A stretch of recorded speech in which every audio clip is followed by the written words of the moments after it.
Good evening, NNJR. I'm Shannon Mahler, Program Chair for our club. Hard to believe that we're almost at the end of the year. While it's been extremely challenging for everyone, it has been awesome to see how our club has kept chugging along and having some fun in the process. Kudos to Tom Calabro for a great DE season. Kudos to Petra Swift for pivoting and getting our magazine out there digitally, as well as kudos to John Vogt for our first successful drive-in movie. Tonight, I have Nancy and Rudy Samsell with us. They'd like to say a few words before we get started with Lara. So I'll turn this over to Rudy and Nancy. Okay. Well, thanks, Shannon. Appreciate it. And welcome, Lara, to the meeting. And we just wanted to welcome all the new members in particular. And Shannon, you're being shy when I think putting all these meetings together this year, it's really been probably the brightest star in all of this in terms of the caliber of the people on and the interest. So great job for doing all of that throughout the year and getting this leveraging the technology to keep us all engaged. So really just wanted to reach out to all the new members that are on, and thank you for your patience in a very trying year, as this is not normal circumstances in many respects, but even in the club, as much as we've tried to keep things going, and it's very hard to get engaged when you haven't really met anybody yet. So we're hoping that we're finally turning the corner here, and looking forward to 2021. So stay tuned. If you have any questions, by all means, you know how to get a hold of Nancy. And but any questions that come up, whether it's regarding your cars or upcoming events, by all means reach out, and we'll certainly, if we don't know the answer, we probably have a good idea of who can answer it. So hang in there with that. Happy Hanukkah if you're in the middle of celebrating that. Merry Christmas, and Happy New Year to everyone. So that's all we really. Anything else, Nancy? No. Okay. I'm thankful for all the people that responded to me, all the people that requested T-shirts, all the people that are waiting for spring. I'm grateful. Thank you. All right, well, thanks, guys. It's really terrific that you're always trying to connect with our new members. I have one small disclaimer before we get started. This webinar is being live streamed to our YouTube channel, and it will be available to anyone who has missed it tonight. It would be up and available tomorrow. So tonight I have the pleasure of interviewing Lara. Welcome, Lara. Hi, how are you? Good. Lara and I met through Porsche Women Global, and that's a group that we're involved in separately. And I was immediately drawn to Lara's interesting career, both in Hollywood as a precision driver and her lifelong passion for Porsches. So having said that, let's get talking. How are you? I'm doing well. How are you doing? Good. Didn't know if we wanted to start with how you decided to pursue acting. It's kind of funny. I never really wanted to do any of that. When I was younger, somebody asked to take my picture, and I took some pictures, and I never really did anything with it. And then as I got older, I won a little contest, a little modeling contest at a mall. And I didn't even want to do it. My boyfriend said, do it, you'll win $1,000 worth of prizes. And so I did it. And then I figured if I'm going to model, I should just go to New York. So I started modeling in New York, and just moved there on a whim, and with as many things as I could carry on my shoulders, and with a one-way ticket and no money from my parents. I was 18 years old and just had no idea what I was jumping into. But after I was there for a couple of years, I came back to California, where I basically was raised. And just the modeling scene was completely different than the New York scene. So I just started doing extra work to just get working on sets and maybe be discovered or whatever. You know, I just wanted to get my Screen Actors Guild card and see where it would take me, because modeling was kind of different in California. And I just liked the idea of being able to use your brain a little bit more. So How did you get into the Screen Actors Guild? Like, what did you have to do to qualify for that? Well, now I think it's a lot easier to get into Screen Actors Guild, which is our actors union. It used to be that when I got mine was years and years and years ago. So you had to do an acting job to get your Screen Actors Guild card, but you couldn't get an acting job if you didn't have your Screen Actors Guild card. So they have a thing called Taft-Hartley, which would be that if a director or a stunt coordinator or somebody wanted to bring you onto the movie, they could Taft-Hartley you, and that means you're kind of okayed to be in, and they would have to pay a fee for you to be able to join Screen Actors Guild at the time. So I basically had to wait until somebody would just offer me a job, and being on set, I was always kind of just meeting people, and and because I don't believe in the casting couch, it was really hard. So I just kind of waited, and finally a couple of years later, I got my first gig. And would that be Night at the Roxbury? No, my first gig is before that, actually, and it was a stunt for Predator 2, the movie. What? One of my husband's favorites. It kind of ages me, but yeah, I got the I was on set. I was a stand-in at the time. So when I started working, I was starting to get regular gigs where I'd work on TV shows like Baywatch and different shows like that, just, where I was a regular kind of, but maybe model rate, I got maybe a higher rate than just a regular extra because I was someone's girlfriend or whatever. And so I just would, I was a stand-in on Predator 2, and then they asked if I could do a stunt, and I said I actually have taken stunt classes, so yes. And they said, well, you're wearing shorts, we can't pad you up, and I said I can do it, just let me do it. And it's basically falling out of the train, and the alien is chasing us, or the predator is chasing us, and you see me for like 2 seconds, but I got my Screen Actors Guild card, and the rest is history. Yeah. So what's your favorite movie that you worked on over your career? Usually I think working with people who are, I always say that the best director or the best set it comes from the top. So I've worked with Gary Marshall on some movies, and he's a wonderful person. I worked on The Other Sister with him, and well, he's passed away since, but and it always trickles down. I feel like all the way down to, the people who dress you, the set dressers, the ADs, assistant directors, they all follow suit from the director or the guy in charge. And so I've worked on a couple of sets where really it's just people I've worked with that really stand out. Like I worked with Renee Russo, and she's just wonderful. And Gary Marshall is another one. Michael Keaton's another one. Trying to think of who's been so amazing, but Kevin Kline, amazing guy. Just those types of people, and usually those sets that I had the best experiences on were because the director was so amazing. So.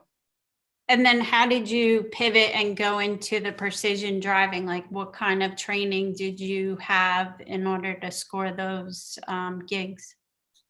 It was sort of my desperate attempt to get my Screen Actors Guild card that kind of got me there. And I was working on an Eddie Murphy set, and his double was, stunt double was there. His name is Greg Elam. You probably would never know who I am now, but he said, are you interested in doing stunts? And I was like, I'm kind of a wuss, but I will do whatever. I want to get some parts, and I want it to be legitimate. And so he had a little stunt group that was teaching high falls and fight scenes and simple things, nothing crazy. And he did it it was in Carson, actually, kind of by the Porsche Experience Center. And we would, just do high falls and, fall off fall down on the ground, just learn different things like that. And then he said, well, we are doing a precision driving thing. And I said, well, driving is I'm really a confident driver. He said, well, that's all you really have to be a precision driver. So we did a couple of, days of just learning how to do basic pulling up, stopping on a dime, that kind of stuff, basic stuff. And I just started booking those jobs. And a lot of times they'll just ask, you know, even like extras that are working, they're like, do you want to bring your car? And then they're like, oh, you're a precision driver, we'll throw you into this mix where you're avoiding an accident or whatever, you know. Sometimes it's as simple as getting you know, Mary Louise Parker, I doubled, and she didn't have her license at the time because she lived in New York City. So I just would, you know, do her driving because she wasn't licensed, so they couldn't let her drive. Oh, wow. Okay. And in your career, what was the most dangerous precision driving experience you had, and how did it go? Dangerous. It's just usually how people really want you to push the limits of how close you can get to the camera. So I consider danger when you're putting someone else's life in danger, which is a lot of times, you know, okay, we want you to go 100 miles an hour and you're going to come Oh dear. Froze. far. I've been very lucky to have, usually there's a precision driver in the camera car as well. And they will, saying I'm unstable. So usually they, you know, we can be on walkie-talkies and talking with each other and, you know, get through it. But I think the most dangerous thing, you know, it's not like I'm doing crazy stunts and burning cars, because those stunt people are probably the most amazing drivers I've ever seen in my life. And everything you see on a show, on a TV show or a movie, it's that much more in real life to watch. It's incredible. And what was one of the craziest stunts you witnessed as on set with the different movies? I did commercials as well, and so I did a Toyota commercial, and one of the drivers had to do a jump over some motorcycle guys, and he got really hurt and was taken away on, you know, I think he broke his neck because he kind of jumped and kind of hit into he didn't have a lot of runway to get to, so he kind of hit an embankment and just really was jarred up. So I'm not sure how bad it was, but I heard it was pretty bad. Oh, geez, yeah, that's not all that fun. And how close do you actually get to the camera truck? Feet, inches, like how close are you trying to get for the best shot? Not every job is where you have to do that, because a lot of times it's just stopping, you know, in the same place at the same time, resetting to one really fast, having that skill to not hesitate, act natural. So a lot of it's, you know, also being comfortable in the car. But at times when I'm doing things, and usually, you know, a lot of times they try to push you beyond maybe what you think your abilities are, and you find out, oh, I have that ability. But usually within a foot or two, but you might be going 60 miles an hour. The latest one I did, I had to come around a blind corner and just charge at the camera guy who was in the middle of the road. And when I came around the corner the first time, I didn't know he was going to be there, and he kind of stepped and then stepped this way, and he was just getting the shot no matter what. And he knew he was going to get out of the way, but I'm like, if I bail, I got to know which side I'm going to have to bail. So I came back around again. He said, just trust me, I'll get out of the way. And I said, if you don't, I'm going right over you. So you better. So he did, and it was a great shot. So What's your favorite car that you ever drove in any of these projects?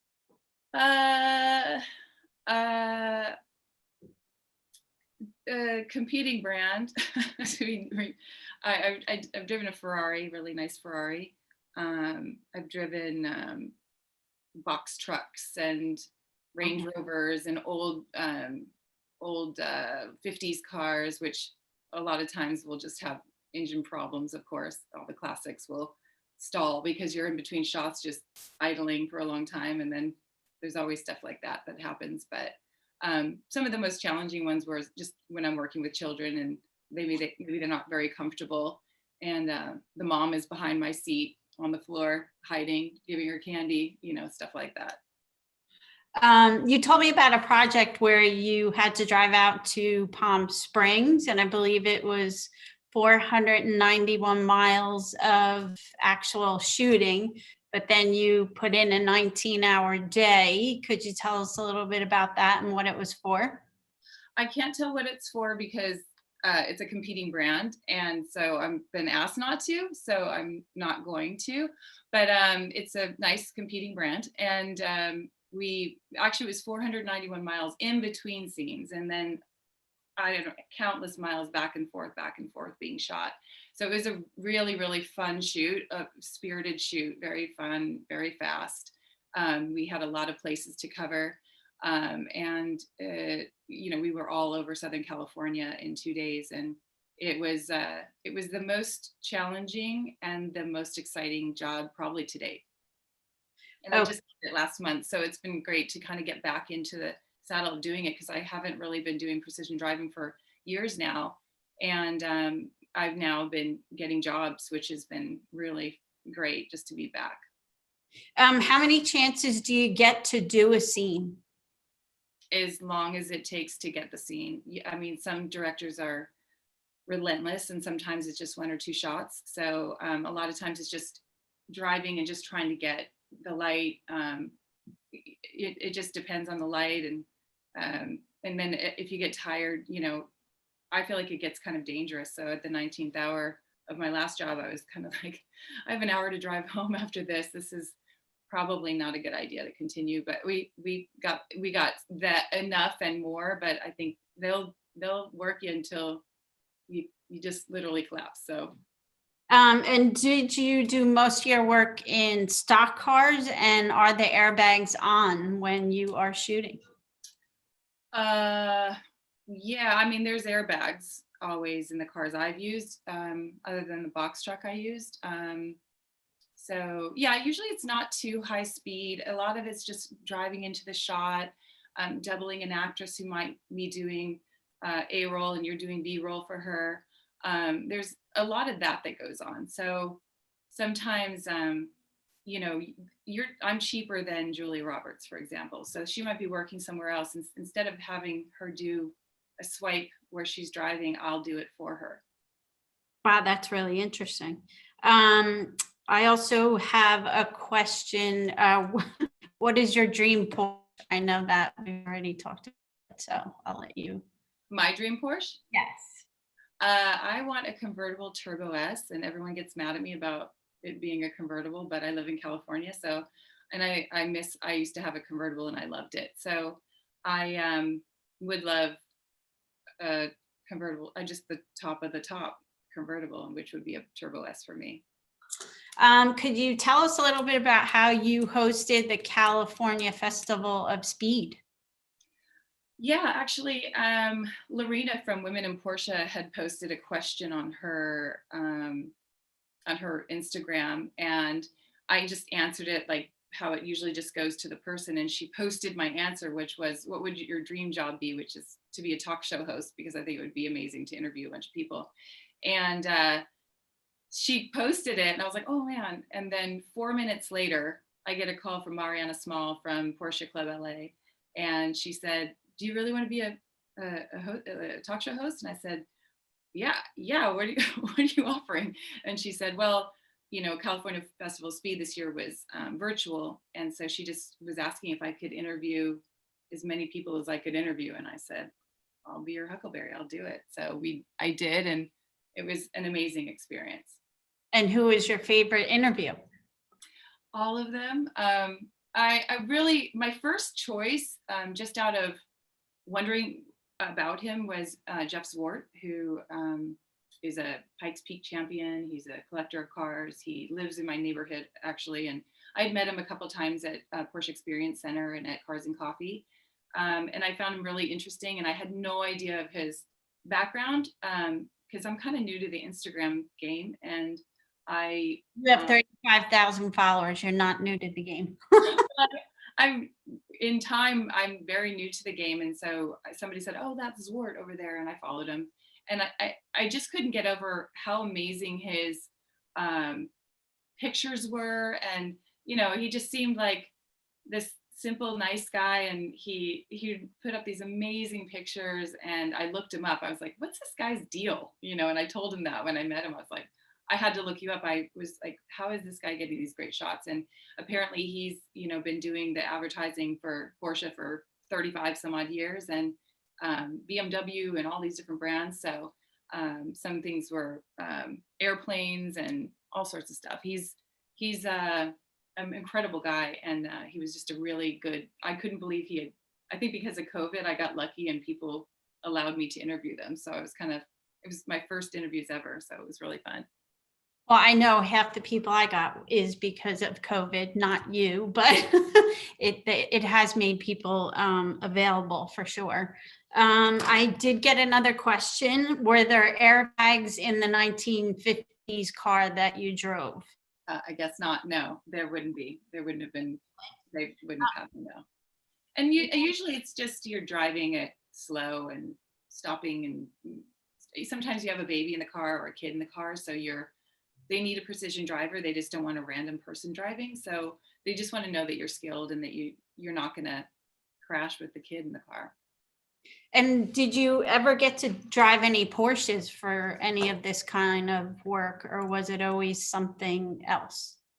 Well, actually, I drove my own for something for a lenses company, Masterbuilt Lenses. We did some shooting downtown and drove my own and beat up my own car. So we did actually 2 shoots, and it was a pretty spirited, fun drive. It was very on the sly too. So we had a whole barrel of monkeys in a van in front of me, and they would just shut the doors if the cops came by and open them back up and film me as I would come. And then we kept ripping through the tunnel going 100 miles an hour. And it was such a great shoot. It was really fun.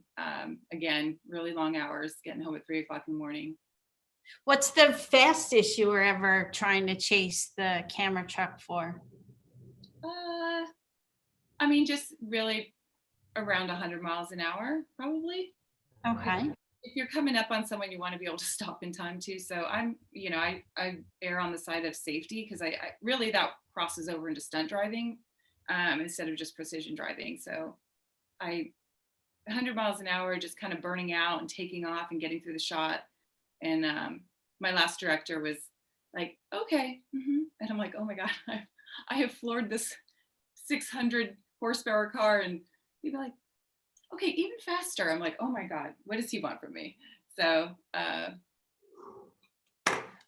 Could you tell us a little bit about the Paris to Monaco event you told me? So the Pro GT cruising event that you're going to be. Yeah, Pro Rider GT Cruising. I was asked by Jerry Bleinberg, who is on, oh my gosh, I was going to say Top Gear. It's not Top Gear. Shoot, he's going to kill me. Wheeler Dealers, France. And so I speak French. So we ended up talking, and I just met him actually. My boyfriend and I met him for dinner, and he is awesome. And he's just immediately was like, you've got to come out and we need women. And I think that because we're a rare breed, and not everyone is as into cars as some of us, it's kind of exciting when a woman is involved in these things. I actually want to do the Rallye des Princesses, which is the Rally of the Princesses over there. It just didn't happen. And then COVID happened, and we were supposed to do it this year, the Pro Rider GT Cruising. And we pushed it to early September. How many people participate in that? I'm not sure. Last year, Magnus Walker was his guest, and this year I am. So it's kind of an honor, I just to be in that group, where he thought of me next after Magnus, who's got such a following. And there's a big party, I take it, when you get to Monaco. I would hope so. They have, really great hotels all along the way. And so it's kind of, it's nothing super racy, but it's all in GT cars and Porsches, and, he's providing the car and everything. So it's going to be really fun. And you'll be posting that so people can see it along the way, or? Of course. Yeah, of course. So I have an odd question. Someone's asking about the skateboards in the background. Oh, That I'm in my boyfriend's office, and so some of them he's designed actually, because he's also a comic book artist. But he like a semi-pro when he was a kid, and he has just a ton of old boards, and some of them are his own personal, and then some he's designed. Okay. How did you become a Porsche geek? You know, I feel like it's just the best car ever. I just think it's the classiest, and I think it's the I think it's the coolest and the classiest and the fastest and the best car. I just love it. I don't know. I don't know how that happens, because I know a lot of people are just not into cars, and I don't get it. So Okay.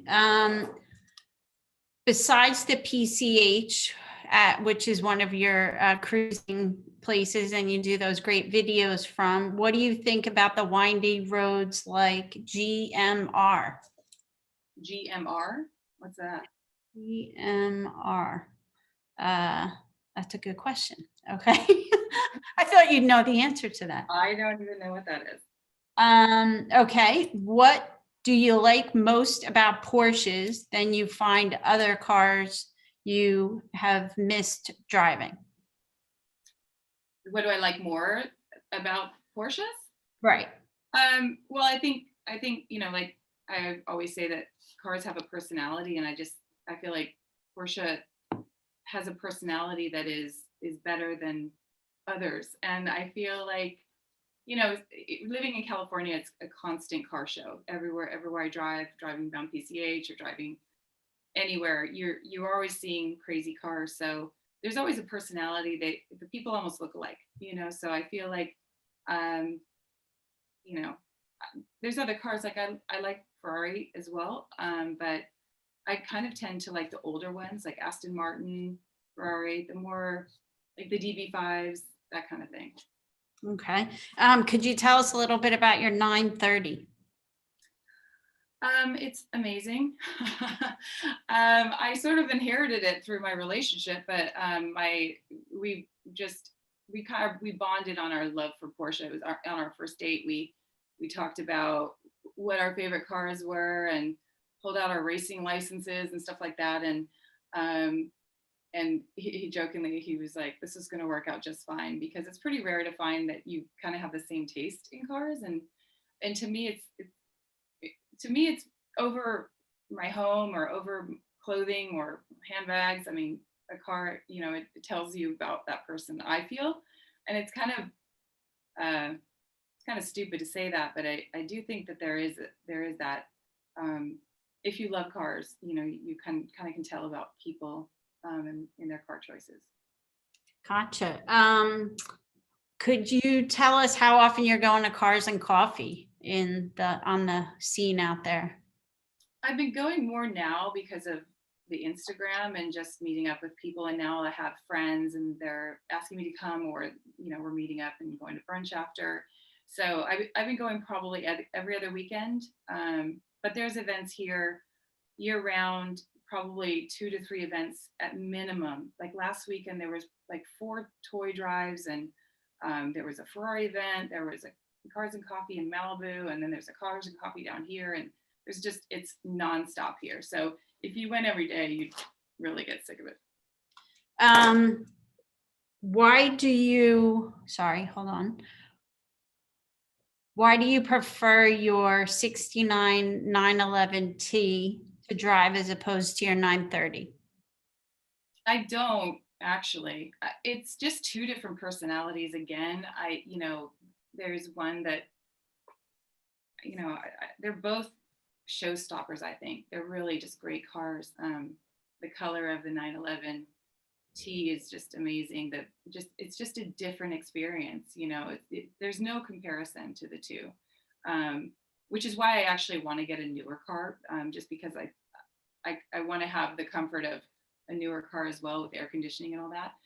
So I miss out on some of the longer drives because it's just too hard to do in an air-cooled car. I can't go, you know, up to Malibu and then start a drive with the girls if, you know, it's just too much on the older cars. So, but the 930, my personality changes in it. I get aggressive. I drive like a mad woman and race people, because not that I'm looking to race, they are looking to race me. And I can't resist. So I do.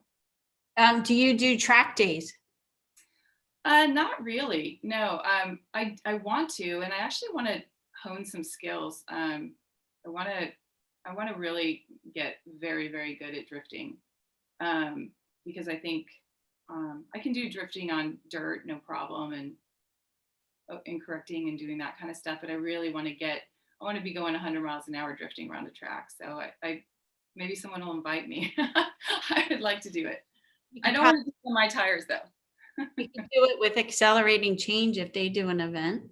Yeah, there's a lot of events, and Martina Kwan is a race car driver. She has precision driving courses, but they're out at Willow Springs, which is, you know, about 100 miles from here, and but close, you know. And I really just want to do like a drifting course.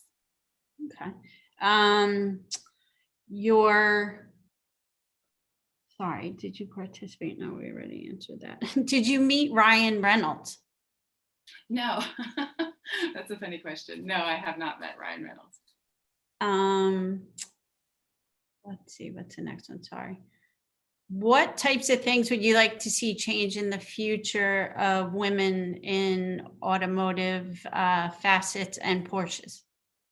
I just think there needs to be more women in general at the table. And I think that goes for shows, and I'm talking about more than handing a wrench to a guy in a pair of Daisy Dukes and a plaid shirt. I think that they're overlooking what women can say and do with regard to buying cars and being a part of their husband's life in that way. I mean, even if it's just as simple as, where do I put my purse? And, you know, stupid stuff like that.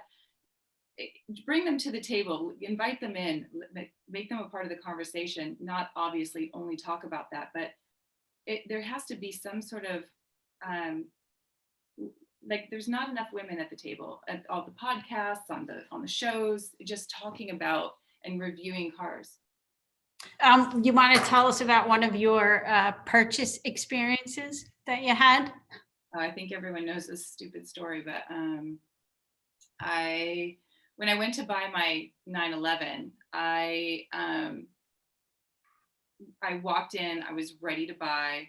I'd gone through a breakup. I was having a moment, and I had been looking for well over a year, seriously. And I just never pulled the plug, and I had a nice car at the time. It was fine. And I drove in. I drove in a nice car too. And I said, hey, I'd like to see this 911. And it was just a local car dealership. And the guy goes, okay. And I was like, okay. And then so we walked. For what? And he said, you know, of people who look and don't buy. And I was like, I looked at him like, I can't believe you just said that to my face. And I just said, you said that to me. That's so weird. And I left, and I don't even think I test drove it. And I just kind of walked around it. He didn't offer for me to test drive it. And I was in a moment of like, I'm going to buy this car. It wasn't the color I wanted. It was silver and I wanted black. So I went over to Porsche Newport Beach, and I didn't want to go into a dealership, but I did. And I said, do you have a black on black convertible? And they said, yes. We just had them pull in. Let us clean it. I said, don't clean it. Just bring it around. Let me drive it. And I drove it for like 1 minute, and I said, crap, I'm going to buy it. So I bought it. I drove it for 8 years, and I loved it. And I miss it to this day. I wish I would have kept it because it was a 997. And I think they hold up even to this day. I think they're great cars. I think this is a silly question, but do you like stick or PDK? That's not a silly question. It depends. I mean, I like stick for my classics, and you know, I like the comfort of just using PDK. It's just different.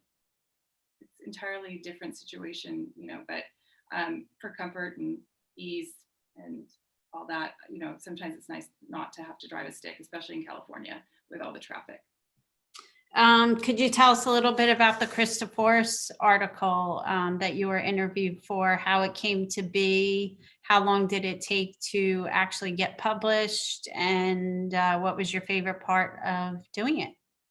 For one, just being contacted by them was insane. It was a woman reached out. I think her name was Christina. I feel terrible if I don't remember completely, because she didn't do the interview she wanted to, but she passed me off to the company that was in charge of getting the interview done.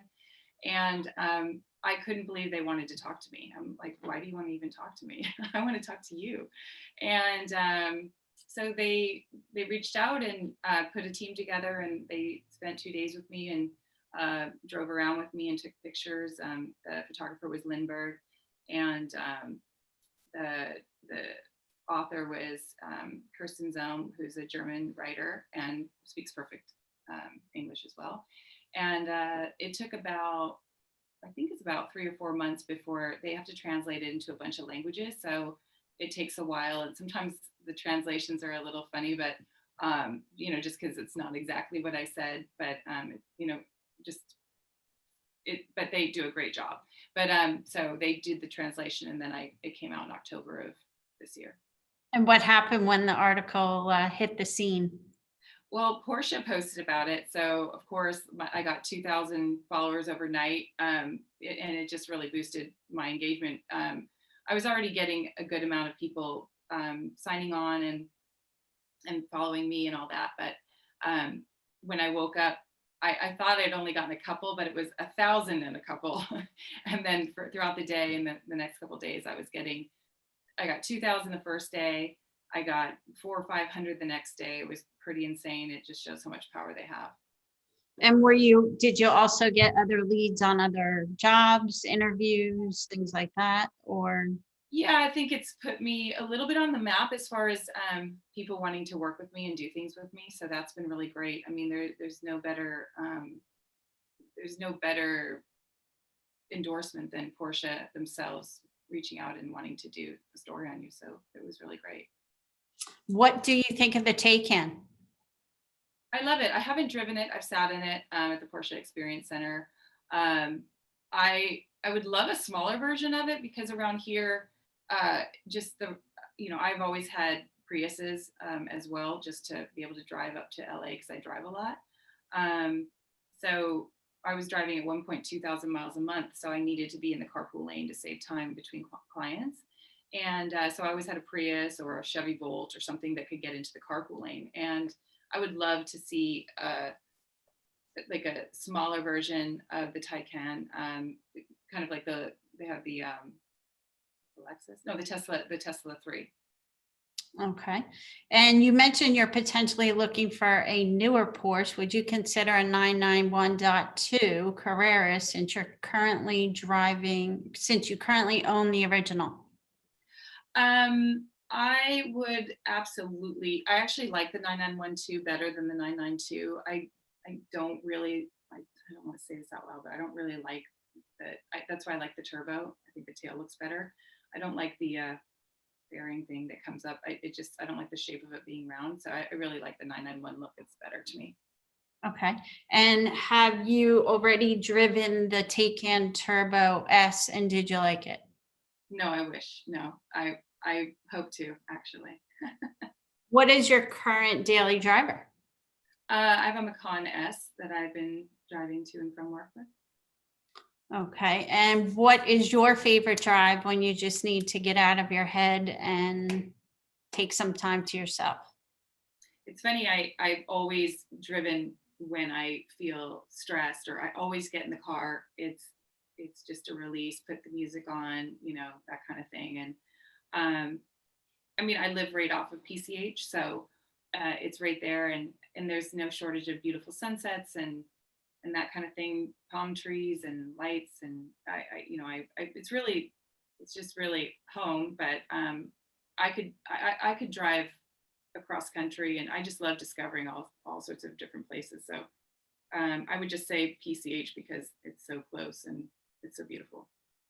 Now, when you do your videos, you always have selected really awesome music. Where do you get your music interest from?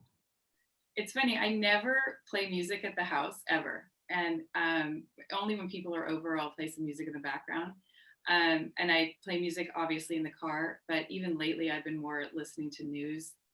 So it's just a creative outlet for me. And I'll just I'll look at the picture I'm posting and I'll just get the feeling of what I want to express about it.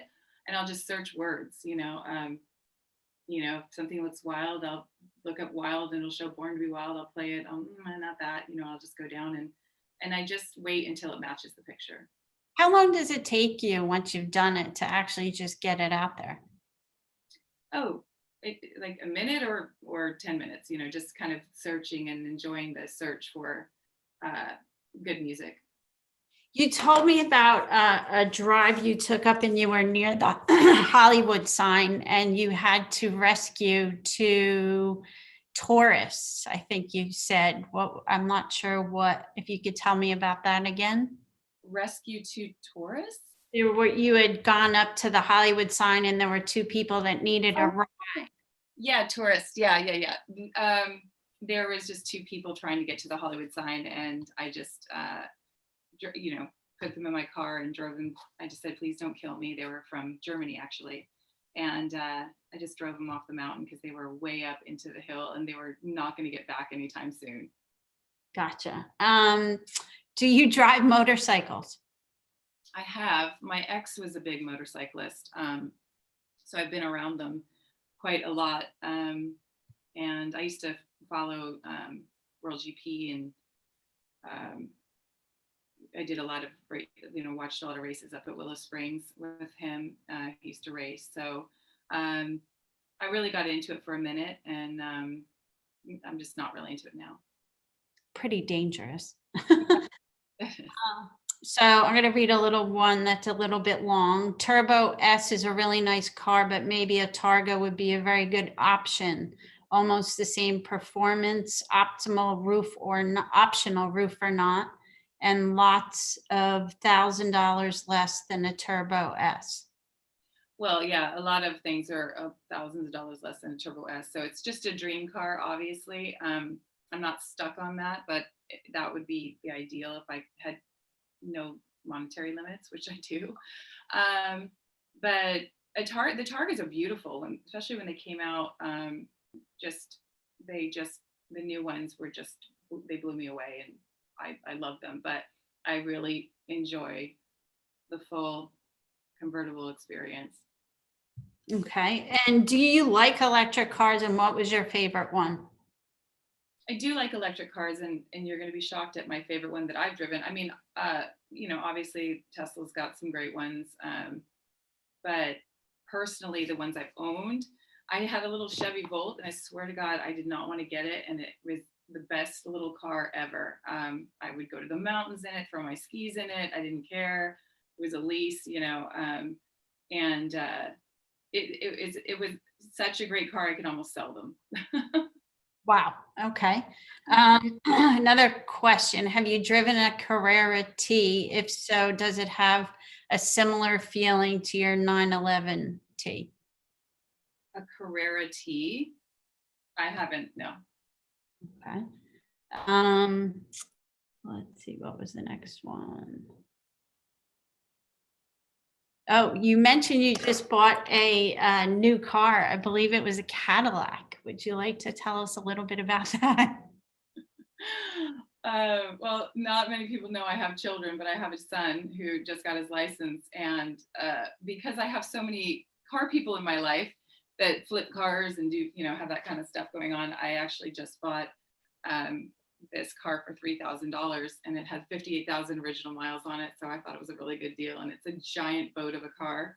But he's super happy about it because he gets to get around. So that's my poor guy. It's not a Porsche, but It's a great start, and it'll be safe if he gets in an accident. well, it's like a tank, so I'm worried if he hits anything. It's pretty big. I mean, I even felt overwhelmed driving it yesterday. I was like, oh my God, this thing is a boat. When did you start noticing gaps between cars stopped at traffic lights? my whole life. It drives me nuts. I drive a lot. So when I always look for the gap. And I used to say this to my son, for example, I'll say, there's always a gap. So I always kind of go down the side and just slip in because someone's always on their phone doing something stupid. You can always get around them.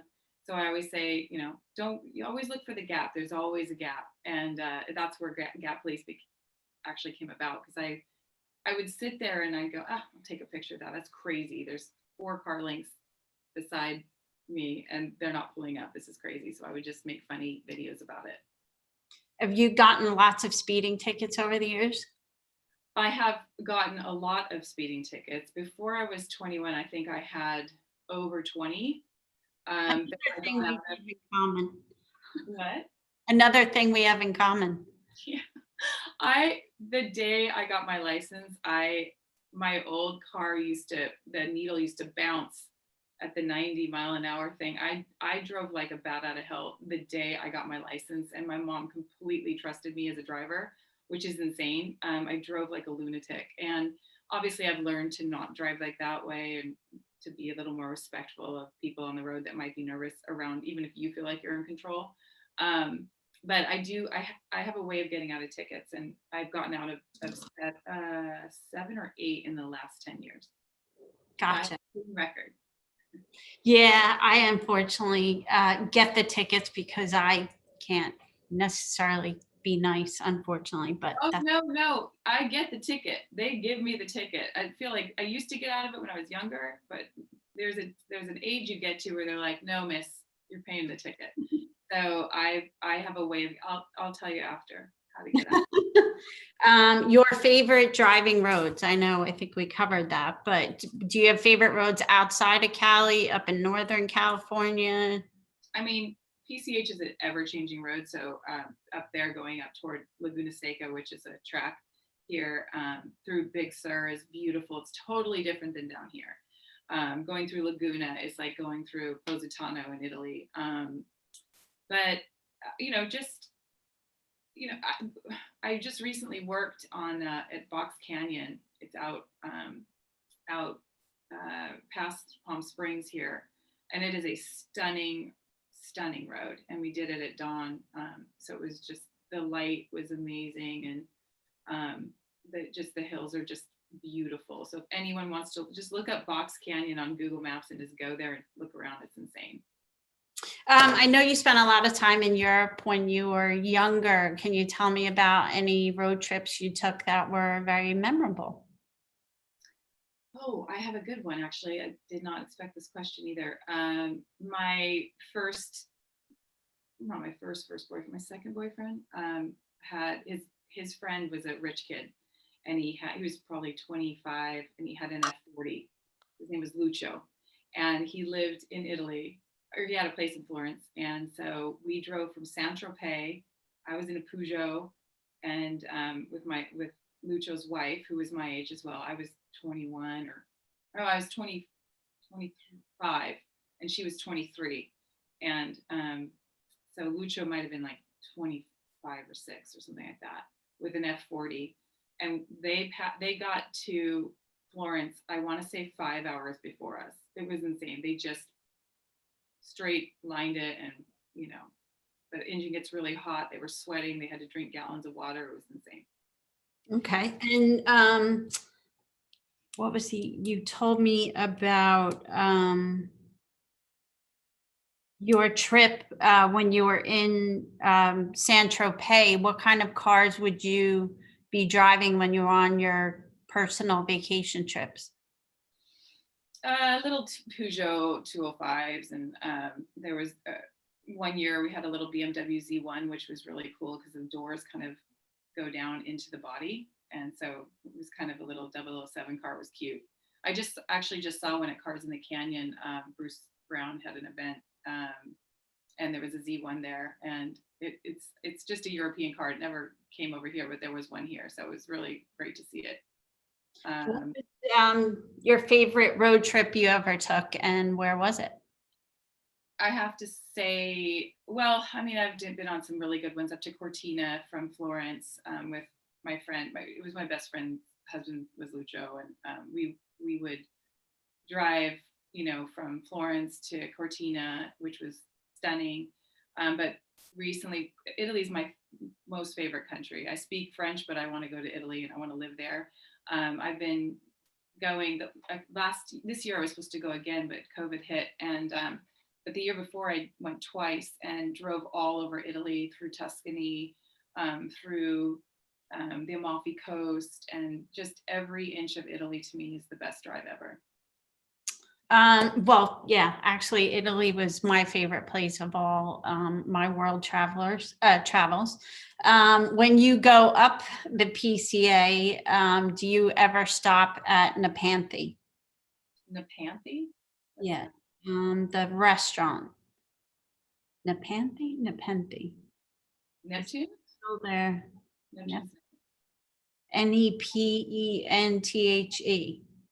I don't know what that is. No. I think it's by Big Sur or. Oh yeah, no, I haven't been up through Big Sur in a while. The road was washed out for a while, and then I just haven't been up. But I plan to go up maybe within the next year.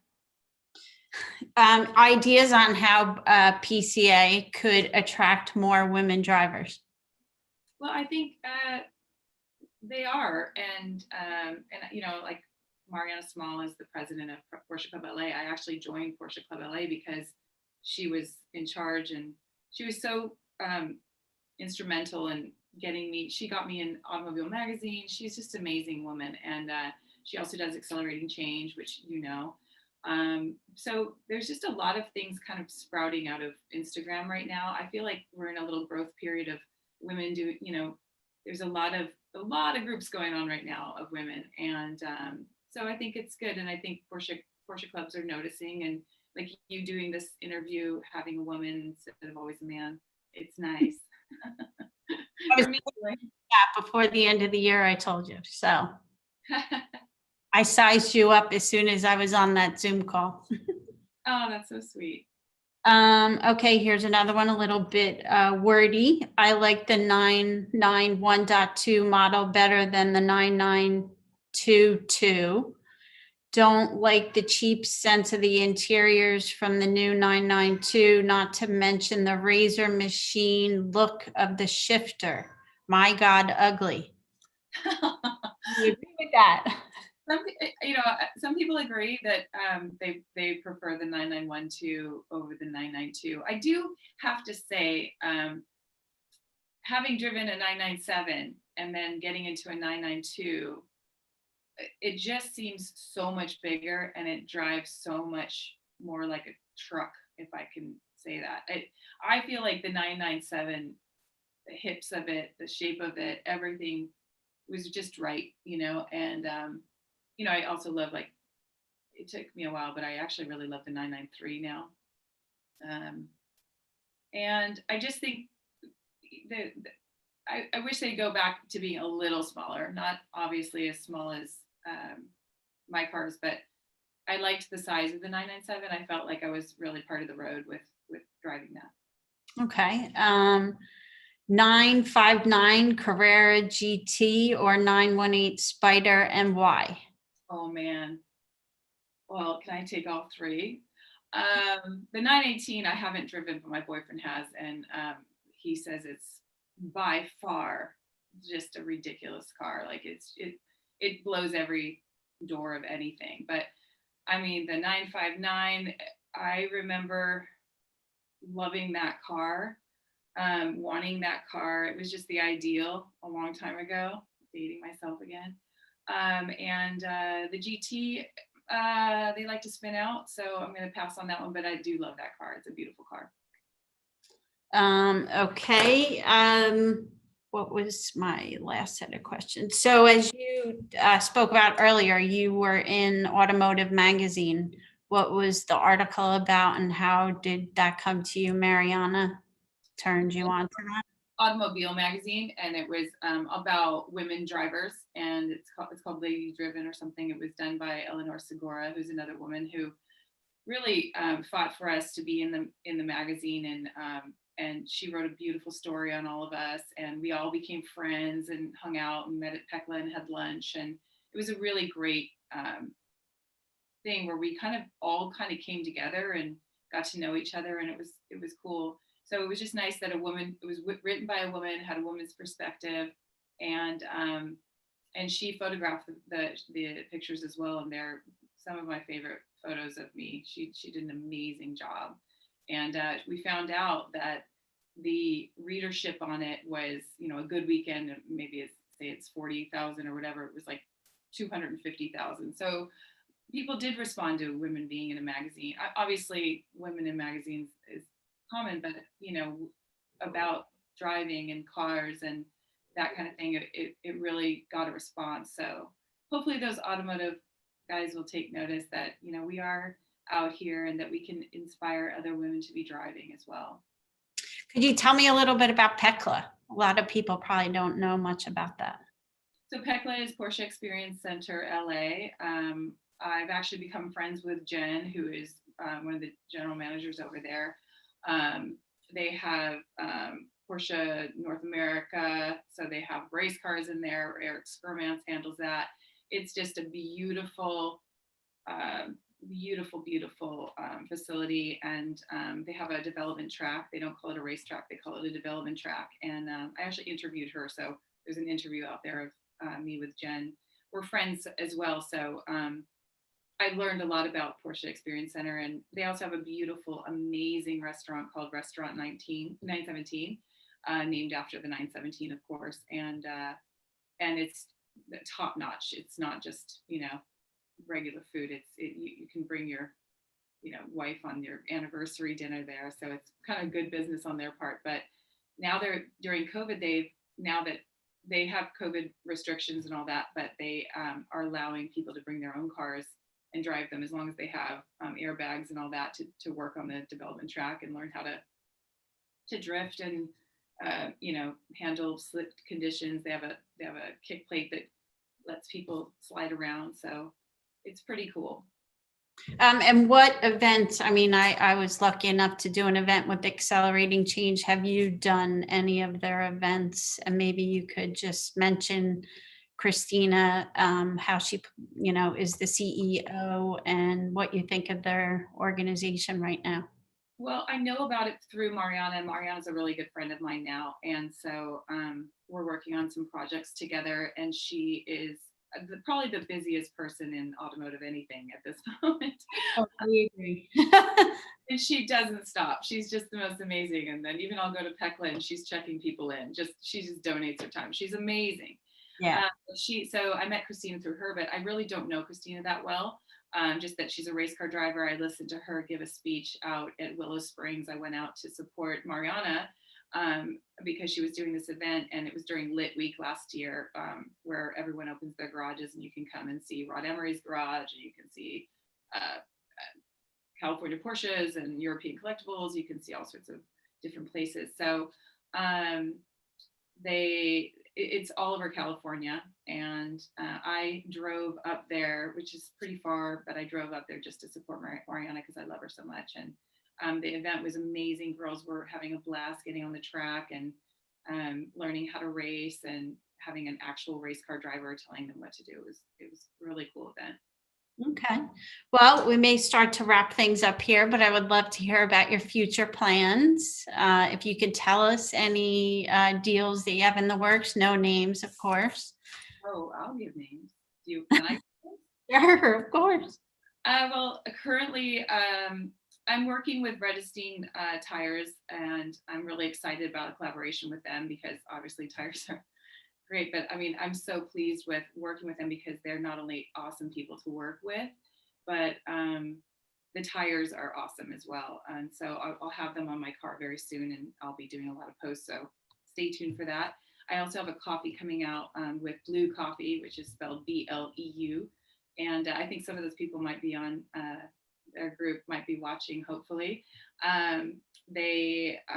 So I have a Porsche Girl edition of the coffee because I drink coffee every morning, and my boyfriend brings it to me. I always post about it, and we just did a collaboration. Their coffee is ridiculous, and so I kind of turned down a lot of things that I don't believe in, and I I tasted the coffee and I was like, yeah, I'm in. And they did a roast for me that I literally described exactly what I wanted.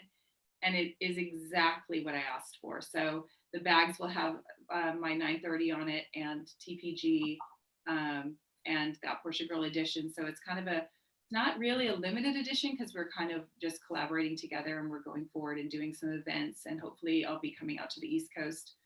So I'll invite you to that event and all your people actually to come out. And I think he actually sent me your invitation to this event and said, are you going to be? And I said, what is that? I was like, oh yeah, I'm going to do that.